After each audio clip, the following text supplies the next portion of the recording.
தம்பி எங்கப்பா போறேன்? தாத்தா, நாளையில இருந்து எனக்கு சம்மர் ஹாலிடே. இந்த ஹாலிடேல ஏதாவது யூஸ்ஃபுல்லா கத்துக்கணும். இந்த ஹாலிடேல உன்னை நம்ம ஊருக்கு கூட்டிட்டு போறேன். விவசாயம்னா என்ன, நமக்கு சாப்பாடு எப்படி கிடைக்குது, இதெல்லாம் சொல்லித்தரேன். போலாமா? போலாமே தாத்தா.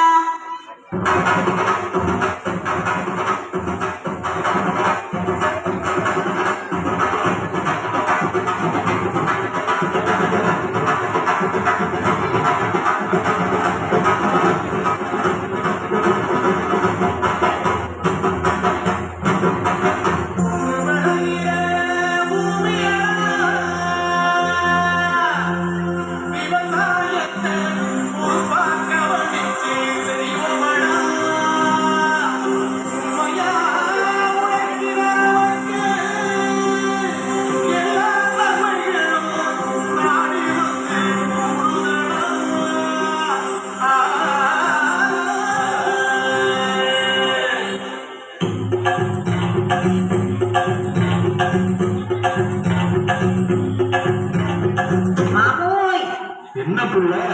பச்சை பசேல்னு பட்டு உடுத்தின மாதிரி வயலு, இந்த தெளிஞ்ச நீரோட கெண்ட மீன்கிட்ட பேசுற கொக்கு, அழகான இயற்கை, நம்மளோட விவசாயம், வாழ்க்கையே சந்தோஷமா இருக்குதுல்ல. அட ஆமா புள்ள, அது எப்படி இல்லாம போகும்?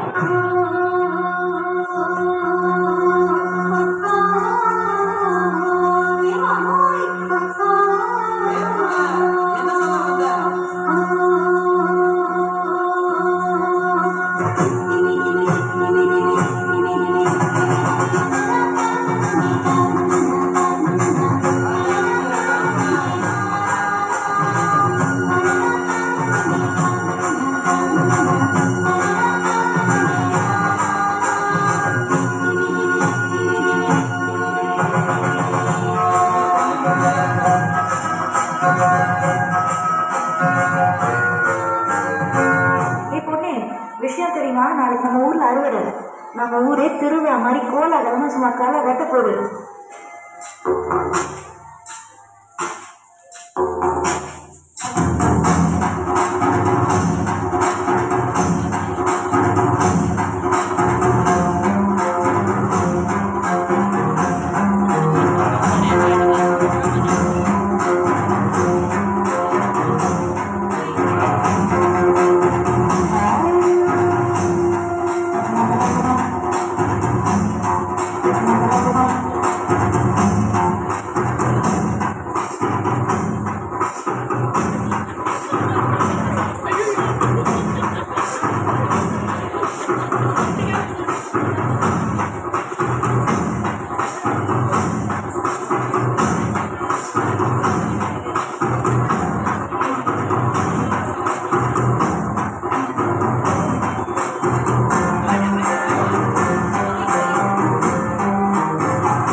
எங்க ஊர் திருவிழா எப்படி இருக்கும் தெரியுமா?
ஜாயின் பண்றீங்க?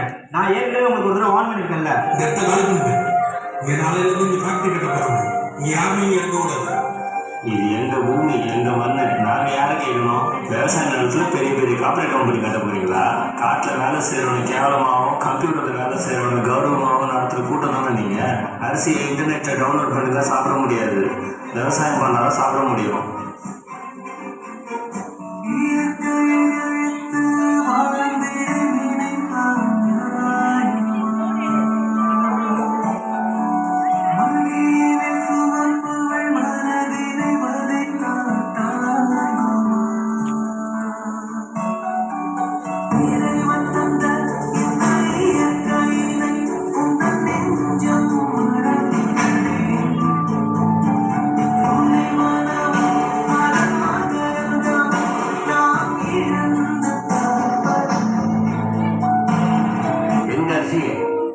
உங்க தட்டை கொண்டு வர முடியுங்களா?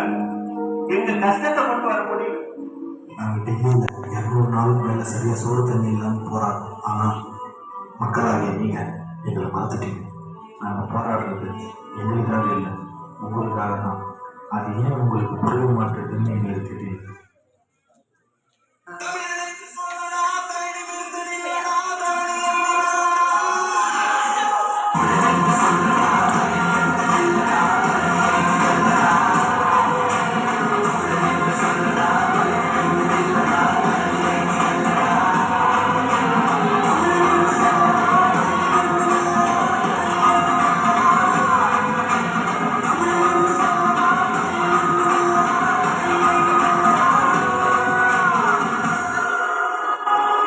படைக்கிறவன் மட்டும் கடவுள் இல்லை, பயிரிடுறவனும் கடவுள் தான். நாமெல்லாம் விவசாயின்னு காலை தூக்கி விட்டு தெரியும். நீங்க இன்ஜினியரிங் படிங்க, டாக்டருக்கு படிங்க, வக்கீலுக்கு படிங்க, ஏன் அரசியல் கூட பண்ணுங்க. ஆனா விவசாயமும் பண்ணுங்க.